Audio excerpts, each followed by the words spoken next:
There is a list going around, forgets things, loses focus, can't sit still, talks too much, interrupts, avoids anything that requires sustained thought, reads the same line 3 times and still can't tell you what it said. You read it, you knew exactly who it was describing. That recognition, that specific, almost involuntary jolt, is where this episode begins. Not at the list, not at the diagnosis, at the fact that you knew. The question isn't whether you have ADHD. The question is, what were you doing in the years before you knew, because you didn't suddenly become this person when you read the list.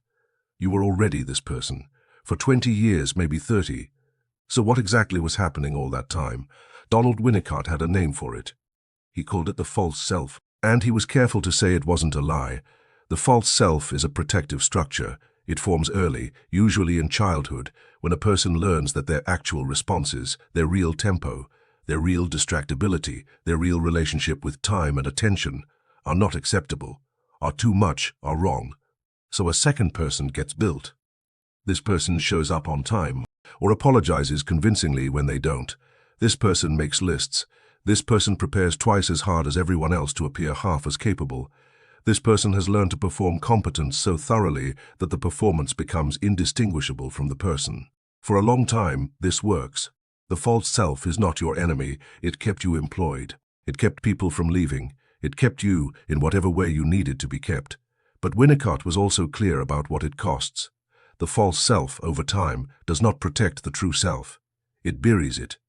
R.D. Laing described a particular kind of person, someone who feels persistently like they are watching themselves from a slight distance, not fully inside their own experience, operating themselves like a vehicle they've learned to drive but never quite owned, going through the motions of a life without the sensation of actually living it.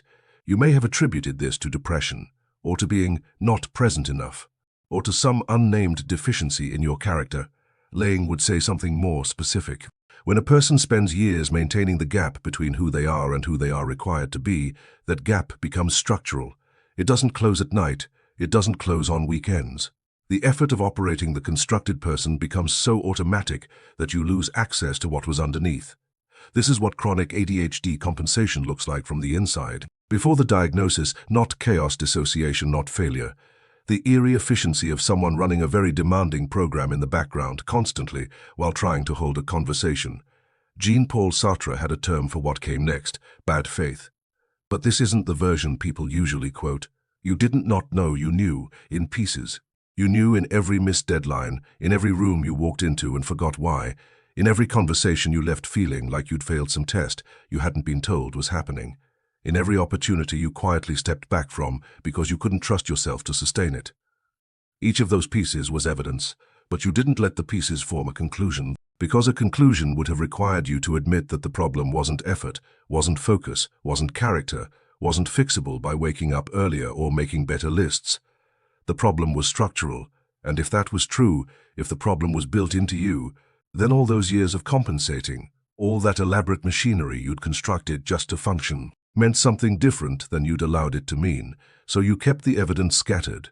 You let yourself know, partially in ways that didn't add up to anything. This is not weakness. It is a very sophisticated cognitive operation. The question is what it cost. Kierkegaard wrote about despair, not despair as sadness, as something more specific. The condition of not willing to be oneself. He wasn't talking about depression. He was talking about a particular relationship to your own existence, one in which the self you actually are becomes a kind of threat, something to be managed, kept at a distance. Outrun, for someone who has spent decades operating a false self, compensating neurologically, scattering their own evidence. The actual self doesn't feel like home, it feels like a problem. The real person, the one who loses things, who can't sustain attention on demand, who works in bursts and crashes and lateral connections that don't look like productivity, that person has been positioned for years as the enemy of your functioning. You didn't just hide this person from others, you hid this person from yourself. It became something more than hiding. It became refusal. Kierkegaard would call this the deepest form of despair. Not the despair of suffering, the despair of a person who has been so thoroughly estranged from themselves that becoming themselves has started to feel dangerous. Carl Jung said that what you refuse to make conscious returns as fate. He called the accumulation of everything we suppress the shadow, not a metaphor for evil, but a container for everything the psyche couldn't afford to know about itself. For someone who spent years compensating for ADHD without language for it, the shadow has specific contents. The resentment toward people who move through ordinary life without visible effort. The ones who remember things, meet deadlines, feel productive on a Tuesday afternoon. You couldn't afford to feel this directly, it would have indicted you. So it went down. The shame that lives inside the phrase, just try harder. Not the shame of having failed. You know that shame well, but the specific, corrosive shame of not being able to do what other people appear to do effortlessly, that went down too. The self-directed contempt, the part of you that has looked at your own need for accommodation, for more time, for different structures, and found it disgusting, that went down. And something else, stranger and harder to name. The rage at your own potential, the particular destruction that happens when someone can see what they're capable of and cannot access it reliably. The brilliant idea that evaporated, the project that burned hot for 3 days and then died, the sense that you are somehow in the way of yourself. And you think you're getting an explanation. What you're actually getting is the itemized receipt. The diagnosis doesn't make you whole. Nothing so administrative could do that. What it does is something smaller and stranger. It ends a particular kind of internal war.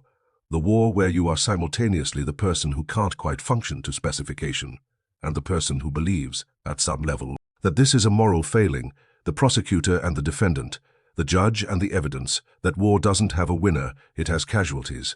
The diagnosis doesn't tell you who you are without the compensation, without the false self, without the decades of organizational infrastructure you built to pass as someone who doesn't need this much. That is not what diagnoses do. What remains, after the ceasefire, is a different kind of problem. Not, what was wrong with me, but who is the person that was underneath all of that? You owe yourself that question. You've owed it for a long time. I am.